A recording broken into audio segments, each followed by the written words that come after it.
अस्सलाम वालेकुम, कैसे हैं आप लोग। उम्मीद है बिल्कुल ठीक होंगे। Welcome to my YouTube channel और मेरा नाम है डॉक्टर मोहम्मद इशफाक। आज की वीडियो में हम एक और मेडिसिन के ऊपर बात करेंगे।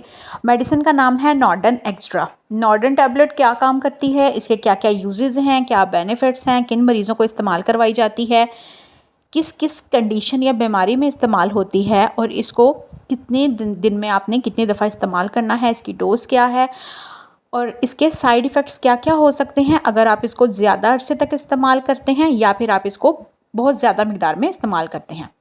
तो चलें वीडियो स्टार्ट करते हैं। तो आज की हमारी मेडिसिन का नाम है नॉर्डन टैबलेट। सबसे पहले हम देख लेते हैं कि इसका जेनेरिक नेम या फिर अगर आसान लफ्ज़ों में बताऊँ तो साल्ट या फार्मूला, और अगर मेडिकल के ज़ुबान में बताऊँ तो एक्टिव इंग्रेडिएंट क्या होता है। तो इसका पैरासीटामोल है और फेनेड्रिन सिट्रेट है। अब ये दो साल्ट अलग-अलग इसके अंदर मौजूद हैं जो कि अपना अपना एक काम करते हैं। पैरासीटामोल का नाम आपने सुना होगा, आम जिंदगी में भी अक्सर लोग बहुत इस्तेमाल करते हैं। पैनाडोल, पैरासीटामोल, इस तरह की दवाइयाँ। पैरासीटामोल किस चीज़ को एक एक करके हम इस पर डिस्कस करते हैं कि पैरासीटामोल क्या काम करती है और फेनेड्रिन क्या काम करती है। तो पैरासीटामोल ऐसी दवाई है जो कि ऐसा साल्ट है जो कि ऐसे मरीज़ों को इस्तेमाल करवाया जाता है जिनको फ़ीवर, फ्लू, बुखार, जिस तरह ठंड लगना, जिस्म में दर्द होना, इन कंडीशंस में जिसको हम आम ज़ुबान में कहते हैं कि सर्दी लग गई, बुखार हो गया, जिस्म में दर्दें हो गई।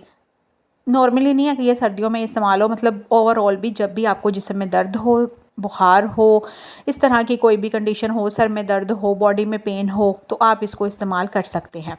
इसके अलावा पैरासीटामोल और भी पेन किलर के तौर पे काम करती है। अगर आपको बॉडी में दांतों में दर्द है या फिर आपके सर में दर्द है, बैक में पेन है, नेक में पेन है, मसल में पेन है, तो भी आप इसको यूज़ कर सकते हैं। अब हम देख लेते हैं कि ऑरफेनेड्रिन सिट्रेट क्या काम करती है। तो ऑरफेनेड्रिन सिट्रेट एक मसल रिलैक्सेंट के तौर पे काम करती है। मसल रिलैक्सेंट्स क्या होते हैं, पहले हम ये देख लेते हैं कि मसल रिलैक्सेंट करते क्या हैं।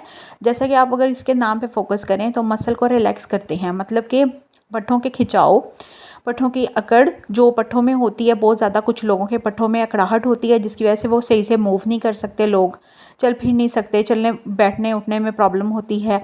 या फिर अगर आपका पोस्चर ख़राब है काफ़ी अरसे तक, तब भी इस तरह के मसले हो सकते हैं। पोस्चर क्या होता है कि जो हमारी एक पोजीशन होती है जिसमें हम बैठते उठते, इस तरह से अगर उसमें कोई इशू है, जैसे कुछ लोगों के मोबाइल ज़्यादा इस्तेमाल करने से या फिर झुक के बैठे रहने से गर्दन और जो कमर के ऊपर वाले पट्टे होते हैं उनमें खिंचाव आना शुरू हो जाता है। शोल्डर के मसल्स में, जो शोल्डर आपके कंधे के मसल्स होते हैं, उनमें मसला शुरू हो जाता है। इसके अलावा बहुत सारे लोग को लोअर बैक का इशू होता है, मतलब कमर के निचले हिस्से के दर्द का मसला होता है। तो ऐसी कंडीशंस में इस तरह की चीज़ें इस्तेमाल करवाई जाती हैं जो कि पट्ठों को रिलैक्स करने के लिए, मसल के खिंचाव को, मसल स्पैज़म को, मसल की जो एक स्पैस्टिसिटी मतलब अकड़ाहट सी होती है उसको ठीक करने के लिए जो है वो इस तरह की दवाइयाँ इस्तेमाल की जाती हैं। तो मैंने दोनों सॉल्ट्स का अलग-अलग आपको यूजेस बता दिए।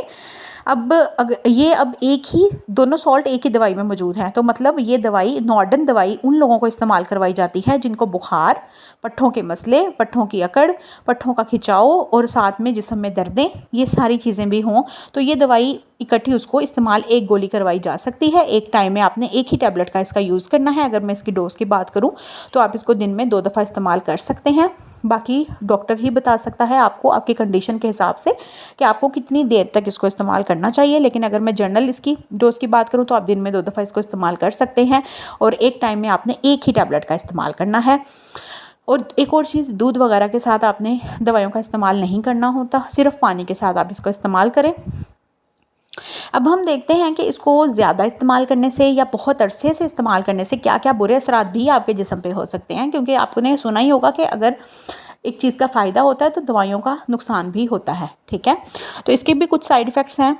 एक तो आपको एलर्जिक रिएक्शन हो सकता है। अगर आपको इन दोनों सॉल्ट में से किसी से भी कोई एलर्जी है तो आपके जिस्म में इस तरह के मसले हो सकते हैं, जिसम पे ख़ारिश आना, लाल निशान बनना, या फिर आपको छींकें आना, सांस में तंगी, मतलब ओवरऑल जैसे एलर्जी के रिएक्शंस होते हैं वो हो सकते हैं। अच्छा जी, इसके अलावा आपको, और अगर मैं इसके जनरल साइड इफ़ेक्ट्स की बात करूं तो आपका कॉन्स्टिपेशन का इशू हो सकते हैं, पेट में दर्द हो सकता है, मैदे के मसले हो सकते हैं, मैदे में अल्सर जैसी कंडीशन अगर आपको है तो आप इस तरह की दवाइयों का इस्तेमाल बहुत कम करें। जिगर के मसले और गुर्दे के बीमारियों वाले जो मरीज़ होते हैं वो प्लीज़ डॉक्टर की प्रेस्क्रिप्शन के बगैर कोई भी दवाई इस्तेमाल ना करें।